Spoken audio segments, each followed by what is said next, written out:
fever, cough, congestion.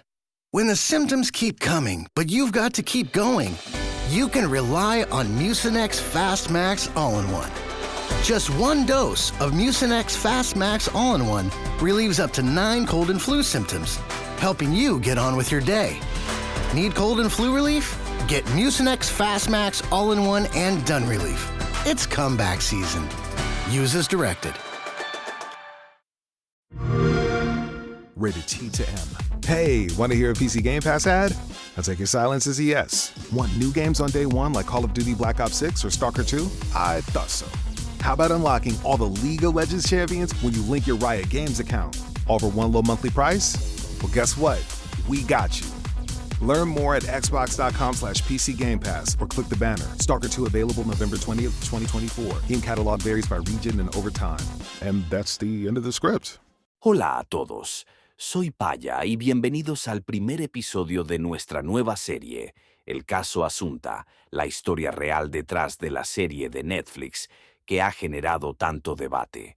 Todo comenzó hace un par de semanas cuando Lucia y yo nos encontramos, como suele suceder, decidiendo qué ver en Netflix.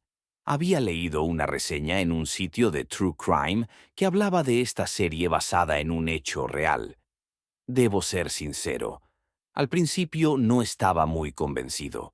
Como saben, me encantan los documentales de crimen y las series de crónica negra, pero hay un tipo de narración que siempre me deja un poco incómodo: las historias reales interpretadas por actores, es decir, la recreación de hechos reales con actores, intervenciones narrativas y un poco de libertad creativa.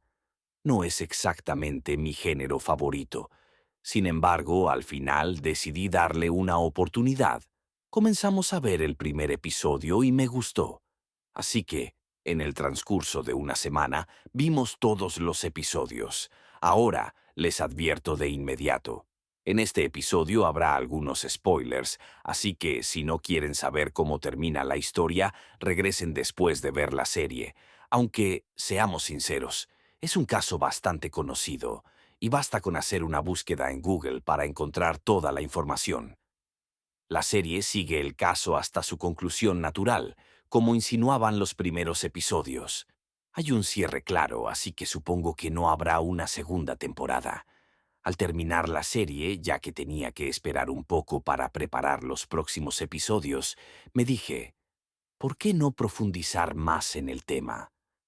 Busqué en línea si había documentos disponibles y me encontré con la sentencia del caso. Es un documento de 55 páginas en español, y dado que lo hablo y lo entiendo bastante bien, comencé a leerlo. La sorpresa fue enorme. La sentencia parecía el guión de la serie. Era como si los guionistas hubieran seguido el documento punto por punto. Luego, para entender mejor el contexto, visité mis sitios y foros de discusión habituales, como Rabbit, donde muchos usuarios comentaban sobre la serie. Y fue ahí donde descubrí un documental titulado Lo que la verdad esconde, el caso Asunta. Este es un documental que pueden encontrar en línea, en un sitio de streaming español, registrándose gratuitamente. Está compuesto por 3 episodios, cada uno de 1 hora y media. Después de ver el primer episodio, comprendí de inmediato que los guionistas de la serie de Netflix se habían inspirado bastante en este documental. Habían estudiado a fondo los documentos del caso y realizado una reconstrucción muy minuciosa, desde detalles como los colores de las camisetas hasta la fisonomía y el comportamiento de los actores. Ayer publiqué en Instagram una caja de preguntas y les pregunté, ¿les gustó la serie? Las respuestas fueron variadas. Muchos dijeron que sí, otros no, y varios criticaron la actuación. Debo decir que también tuve algunas dificultades con la actuación. Comenzamos a ver los primeros 2 episodios en italiano, pero luego pasamos al español, especialmente por la actriz que interpreta a la madre de Asunta. En italiano era realmente difícil de seguir, así que preferimos la versión en español. Debo admitir que su interpretación me ha dejado un poco indigesta. Luego, Navegando en Reddit, encontré el comentario de una chica de Santiago, que contaba que conocía incluso a la verdadera mujer representada en la serie y que había seguido el caso con pasión a través de los periódicos. Debéis saber que en España el caso de Asunta se ha comparado, por su notoriedad, con el caso de Yara en Italia. Es un caso que ha impactado profundamente la imaginación colectiva española, llegando a los hogares de todos. La chica en Reddit contaba que la forma de actuar de la actriz, su tono de voz y su manera de expresarse eran idénticos a cómo hablaba la madre de Asunta en la realidad. Pequeño spoiler: la madre se quitó la vida en prisión en 2020. Si miráis el documental y comparáis las fotos de los personajes reales con las de la serie, notaréis que son realmente muy similares, incluso a nivel fisiológico. Este aspecto me ha gustado mucho. La serie está llena de detalles cuidados. Por ejemplo, la sala del juicio es idéntica a la donde se llevó a cabo el verdadero juicio. Hay una reconstrucción realmente meticulosa, incluso en las frases. En un momento dado, el abogado de Rosario Porto, durante el verdadero juicio, decía: «Yo, con muchos menos recursos, he logrado encontrar estas 3 cuerdas». Y esta misma frase se reproduce en la serie. En definitiva, la serie es una reconstrucción muy fiel a los hechos. Quien la vea no debería pensar que hay grandes invenciones. Aparte de algunas secuencias oníricas en el 5.º episodio, la reconstrucción es realmente precisa. Sin embargo, hay un problema de fondo. El caso es muy complejo. Es un caso similar al de Yara en ciertos aspectos. Hablamos de una niña de 13 años, con ADN en su cuerpo que no coincide con el de los padres, que luego fueron condenados ambos. En fin, hay puntos que recuerdan mucho al caso de Yara. Al principio parece una historia sencilla, casi banal: el mamá o el papá que matan a su hija. Pero cuanto más se indaga, más los detalles no encajan como se esperaría. Y esto me ha intrigado muchísimo, porque son precisamente los casos complejos los que me fascinan. Me gusta leer, comparar testimonios, analizar detalles, como una grabación o una declaración del vecino que luego se descubre que no está confirmada. Estas son las cosas que me apasionan.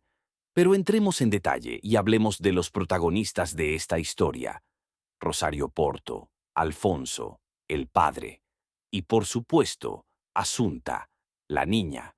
¿Quién era Rosario Porto? Como os decía, en 2020 se quitó la vida en prisión. Era abogada, hija de 2 padres muy conocidos en Santiago de Compostela, España. La madre de Rosario era profesora de Historia del Arte en la universidad, muy estimada en la comunidad. Su padre era abogado y tenía un importante bufete, e incluso era cónsul honorario del Estado francés. Este cargo fue transferido a Rosario en 1997. Un detalle importante: el año anterior a 2013, que es el año en que Asunta es asesinada, ambos padres de Rosario pierden la vida. Este hecho se menciona en la serie, pero no se explica muy bien. Y hay un punto que no queda muy claro, pero os lo aclararé más adelante. Ahora, antes de continuar, introduzcamos al marido, Alfonso. Su figura cuenta un poco menos que la de Rosario, pero sigue siendo importante. Alfonso es un prometedor periodista económico de Bilbao. Trabaja en Santiago y escribe para un medio especializado en economía, participando a menudo en programas de televisión sobre el tema. En 1990 conoce a Rosario y entre ellos surge el amor, aunque los maliciosos dicen que fue más él quien se enamoró de ella. Se casan en 1996. La pareja intenta tener hijos de forma natural, pero Rosario sufre de algunos problemas de salud. Tiene lupus, una enfermedad que presenta contraindicaciones para un embarazo. El médico que la atiende le desaconseja continuar con un embarazo, pero el deseo de ser padres es muy fuerte para ambos. Deciden, entonces, emprender un proceso de adopción, pero no en los países de donde suelen provenir los niños adoptados. Eligen ir a China. En 2001, adoptan a una niña de 9 meses y la llaman Asunta. Asunta se convierte en la primera niña china adoptada en Santiago y es muy reconocible, incluso por sus rasgos asiáticos. La historia de esta familia parece perfecta. Son adinerados y llevan una vida aparentemente serena. Rosario es una abogada de éxito, tanto que Alfonso decide dejar de lado su carrera como periodista y dedicarse a la familia. En tiempos recientes, parece que ya no trabajaba y se ocupaba del hogar, aunque tenían una niñera que ayudaba en la gestión de la vida diaria. La vida de la familia cambia por completo el 5 de enero de 2013, un año que se revelará maldito para ellos, culminando el 21 de septiembre con la trágica muerte de Asunta. Pero todo comienza ese 5 de enero, cuando Alfonso descubre las repetidas infidelidades de su esposa Rosario. This episode is brought to you by Amazon. The holidays are here, and you know what that means. It's time to get your friends and family the gifts they deserve. Take the stress out of shopping with Amazon's great deals and low prices on a huge range of items from toys to tech and much more. Whoever you're gifting for, Amazon has great prices on everything you need this holiday season. Shop Amazon for all your gifting needs. Meaningless stuff. Why do we gift so much meaningless stuff? Tired of generic gifts and hollow trends? Shutterfly allows you to create meaningful photo gifts for your family and friends. Whether it's a cozy fleece blanket for grandma, a stunning canvas print for mom, or a mug to make dad smile. Enjoy 40% off with code MAKE40 at Shutterfly.com and make something meaningful this year. See site for more details. Is it time to reimagine your future? The right business skills may make a difference in your career. At Capella University, we offer a relevant education that's designed to focus on what you need to know in the business world. We'll teach professional skills to help you pursue your goals, like business management, strategic planning, and effective communication. And you can apply these skills right away. A different future is closer than you think with Capella University. Learn more at capella.edu. Entre ellos hay un enfrentamiento muy duro que también se describe en la serie y al final deciden separarse. La separación se lleva a cabo rápidamente de común acuerdo y para mediados de febrero ambos están legalmente separados. Alfonso al principio tiene dificultades para superar la ruptura y decide acudir a un psicólogo para procesar la situación. Rosario, además de sus problemas físicos, también tiene problemas de salud mental. Sufre de depresión y tiene momentos de fuerte abatimiento. Durante ese verano, por ejemplo, es ingresada por más de una semana debido a un grave episodio depresivo. Sin embargo, con el paso de los meses, las relaciones entre Rosario y Alfonso mejoran. Asunta se queda a vivir con la madre en la casa familiar, mientras que Rosario se compromete a ayudar económicamente a Alfonso, pagando su alquiler, dado que él en ese momento no trabajaba.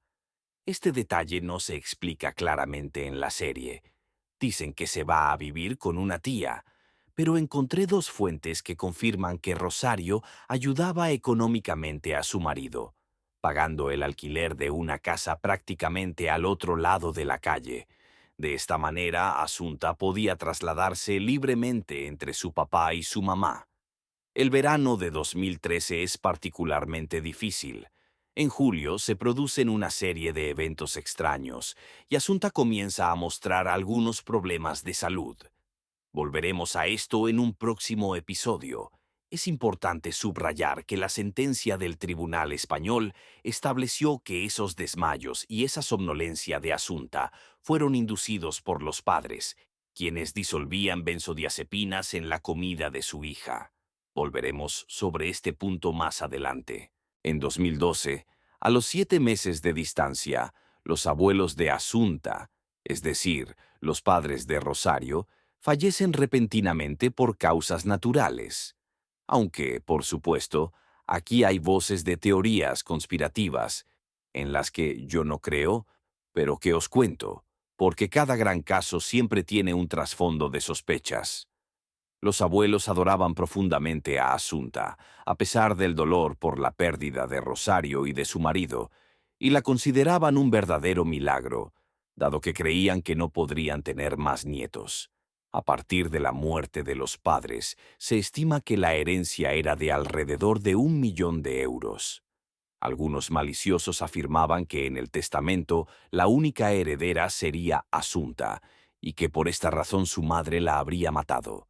Sin embargo, en realidad, la heredera natural era Rosario, por lo que el motivo económico no es tan simple. La sentencia española es interesante porque es muy diferente a las italianas. Por ejemplo, es mucho más breve, solo 55 páginas. En Italia, 55 páginas solo sirven para presentar al jurado. Menos de 350 no empiezan siquiera, mientras que aquí en 55 se dice todo.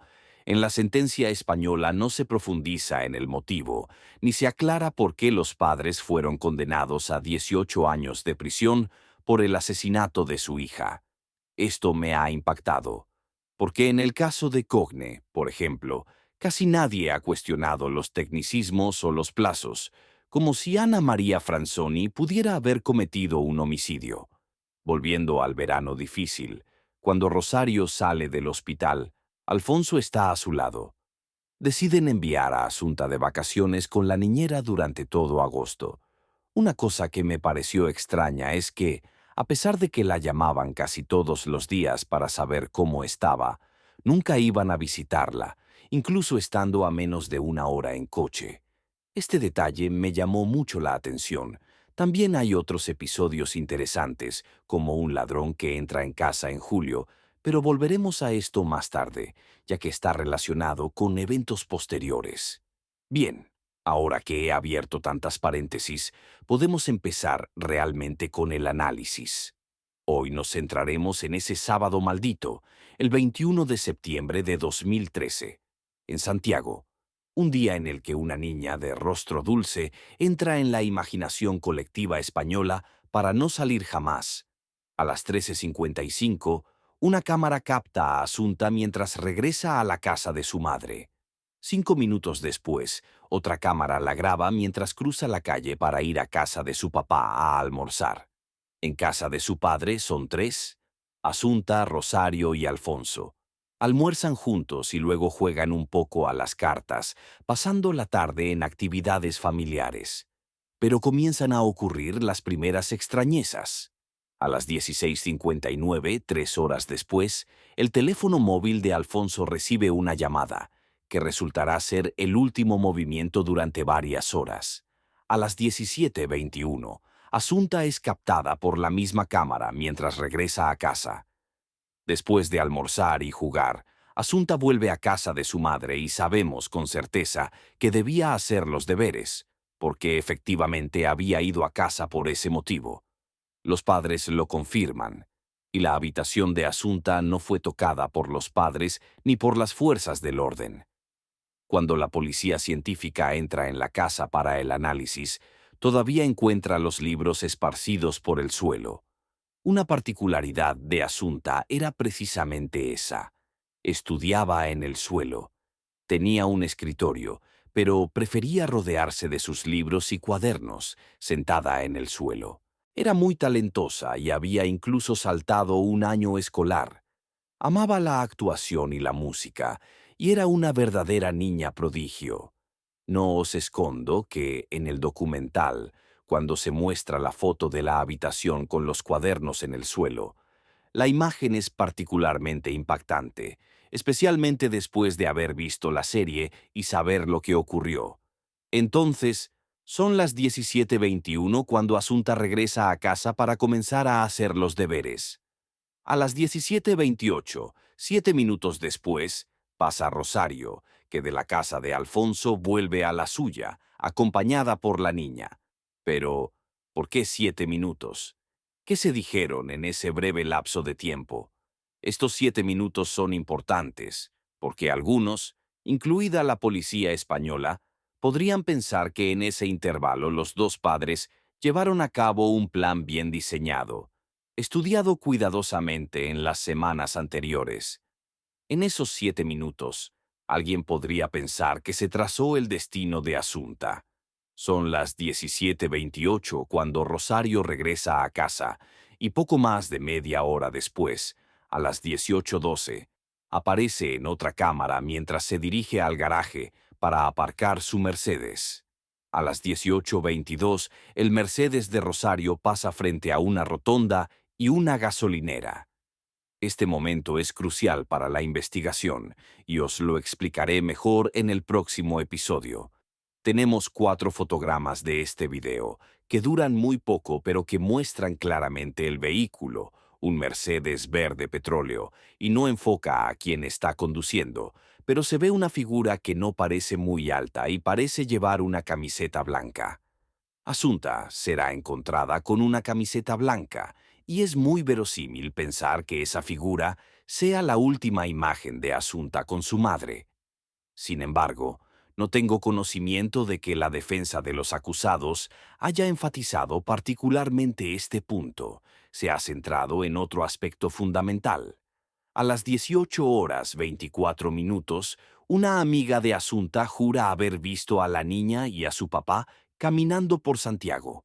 Este punto lo abordaremos más adelante, ya que representa un momento clave del caso. Pero volvamos al Mercedes, que en ese momento lleva a bordo a Rosario y Asunta.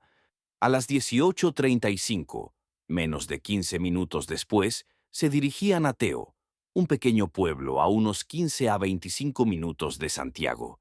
No es un lugar turístico, pero muchos tienen casas de verano allí, o eligen vivir un poco fuera de la ciudad, donde hay casas hermosas. Los padres de Rosario poseían esta finca, una gran villa con piscina y un amplio jardín, situada ligeramente fuera de Santiago, en la periferia adinerada. Según la reconstrucción de Rosario, cuando haga la denuncia, iban allí para recoger disfraces. Este es un punto que puede parecer plausible. A las 18:35 se desactiva la alarma de la casa. El asesinato de Asunta, ocurrido por sofocación, se habría producido entre las 19 horas y las 20 horas. Algo aplastó el rostro de la niña. A las 19:29, Rosario habría tenido una pequeña interacción en Internet, pero no sabemos qué estaba buscando. A las 20:53, la alarma de la casa se reactiva. Así que la alarma se desactiva a las 18:35 y se reactiva a las 20:53. Lo primero que llama la atención es que hay 2 horas de tiempo en las que Rosario, según su relato, habría estado buscando disfraces. 2 horas para buscar disfraces parecen definitivamente excesivas. Es cierto que podría haber estado organizando un poco la casa, pero no había rastros de una limpieza efectiva. La casa estaba en semi-abandono porque no solían ir allí, así que 2 horas en las que ella estará en esa casa. Al principio, Rosario declara que está sola, pero luego afirma que estuvo con su hija, lo que deja espacio a interrogantes sobre lo que pudo haber hecho. Después de las 20:53, Rosario sale por el portón de la finca y se encuentra con un vecino que la saluda. La policía está convencida de que en el maletero del Mercedes estaba el cuerpo de Asunta. Durante el encuentro, el vecino intercambia unas palabras con Rosario, notando que nunca la ve y preguntándole cuándo volverá. Rosario parece tranquila y no despierta sospechas. Posteriormente, según la versión de la policía, Rosario habría descargado el cuerpo de Asunta a menos de 2 kilómetros de la casa antes de volver rápidamente para simular la segunda parte de su plan, es decir, la búsqueda de la hija. Y aquí estamos, alrededor de las 10:31, cuando los padres de Asunta, tras una llamada de Rosario a Alfonso alrededor de las 9:30, formalizan la denuncia de desaparición. En la denuncia, que es fundamental para comprender el caso, Rosario cuenta una historia algo extraña. Dice que regresó a casa unos minutos después que su hija, confirmando que Asunta estaba haciendo los deberes, lo cual es cierto, pero añade que estaba cansada. En realidad, surgen pruebas posteriores que indican que Asunta estaba mucho más allá del simple cansancio. En su cuerpo se encontraron 27 pastillas de lorazepam, sugiriendo que estaba prácticamente en estado de inconsciencia. Después, ella habría ido a la finca a recoger los disfraces y, una vez regresada a casa, notó que Asunta no estaba y que fue a comprobar con Alfonso si su hija estaba allí. Tras comprobar que Asunta estaba ausente, habrían contactado a amigos y familiares, moviéndose un poco por ahí, antes de decidir contactar a las autoridades para denunciar la desaparición. Alrededor de la 1 de la madrugada, 2 personas llaman a la policía, afirmando haber encontrado el cadáver de una niña. En realidad se trata de 2 indigentes, y en el documental se explica mejor que en la serie, que aborda el tema de manera más superficial. Estos 2 individuos, en un Golf blanco, pasan por una carretera oscura y semiabandonada y ven el cadáver. No está claro si el coche estaba robado o tomado prestado, pero los 2 no quieren ser vistos allí y regresan a un pub donde se habían emborrachado. Al final deciden llamar a la policía y esperan. Es importante señalar que los 2 son conocidos por los policías, quienes comienzan a sospechar de ellos de inmediato. Van a revisar el coche, que resulta limpio, y los 2 tienen una coartada, ya que habían sido vistos por todos en el pub. Sin embargo, los 2 se sienten aterrorizados, temiendo ser culpados por un crimen que no habían cometido, pero son exonerados casi de inmediato. Sobre la niña se encuentran marcas en el cuello, indicativas de sofocación. La autopsia establece de manera inequívoca que fue asfixiada con un objeto que le aplastó el rostro. Hay manchas. La defensa dice que son de esperma, mientras que la acusación es un poco más vaga, que no pertenecen al papá y obviamente no a la mamá. No hay rastros de violencia sexual. Sin embargo, junto al cadáver hay 3 trozos de cuerda naranja. Anoten esta cuerda naranja, ya que se revelará como una de las pistas más significativas. Esa cuerda, a modo de curiosidad, será encontrada idéntica en la finca de Rosario. A continuación emerge un episodio poco agradable. Los padres comienzan a contradecirse y a decir cosas poco lógicas. Por ejemplo, la misma noche, o quizás la noche siguiente, el 22 de septiembre, después de que ya han encontrado el cuerpo, los padres, visiblemente afligidos, son visitados por la policía. Los investigadores están reconstruyendo los eventos del día anterior y un inspector le pregunta a Rosario dónde están los disfraces que llevó a casa. Rosario abre un cajón y muestra los disfraces doblados, respondiendo: «Pero disculpe, cuando regresó a casa y no encontraba a su hija, tuvo tiempo de doblar los disfraces y guardarlos». En este punto, ella se bloquea, evidenciando la contradicción. Este aspecto es interesante porque, desde el principio, los investigadores comprenden que los 2 padres ocultan algo. La situación se vuelve aún más grave cuando el arresto de Rosario ocurre el día del funeral de su hija. De hecho, es detenida poco antes de la celebración, y este es un hecho que se podría haber evitado fácilmente. Al relatar esta historia parece un caso obvio, casi banal. Mi miedo, en el primer episodio, era que la situación fuera simple y que los culpables fueran evidentes. En realidad no emergen motivos creíbles, sino más bien comportamientos muy extraños. La cuestión permanece abierta. Saben que cuando puedo, les dejo con una pregunta.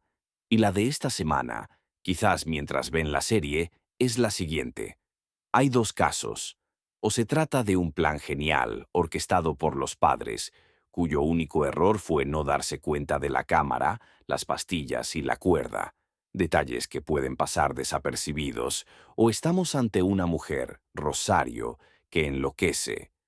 Es una mujer aplastada por la depresión, por la ausencia del amante, por el desprecio hacia el marido y por su propia vida, hasta el punto de decidir desquitarse con su hija. estas son las dos rutas más probables y verosímiles, aunque no excluyo la posibilidad de una tercera vía, la del accidente. Cuando hagamos las reconstrucciones también hablaremos de esto. Lo que más me apasiona de este caso es el juego de los minutos, de las celdas telefónicas, de las llamadas, de las declaraciones y del silencio entre marido y mujer. Parece casi que los dos están unidos por un pacto de no revelar nada, y de hecho no sale nada de sus bocas. Alfonso debería salir en 2031. Él siempre ha profesado su inocencia y continúa haciéndolo. Ha decidido, como protesta, cumplir todos los días de su condena, aunque podría salir antes. Esto lo hace para demostrar su completa inocencia. La conexión entre estas dos elecciones no está clara, pero ciertamente él es consciente y tiene sus razones. Prepárense porque en los próximos episodios habrá desarrollos sorprendentes. No, el vecino con el que habló no vio a la niña, pero entra en escena otro vecino que se presenta, sosteniendo con firmeza la inocencia de la pareja. De esto hablaremos la próxima semana. Espero haber despertado su curiosidad y que vean la serie. Así estarán un poco más informados para el próximo episodio. Confíen en mí.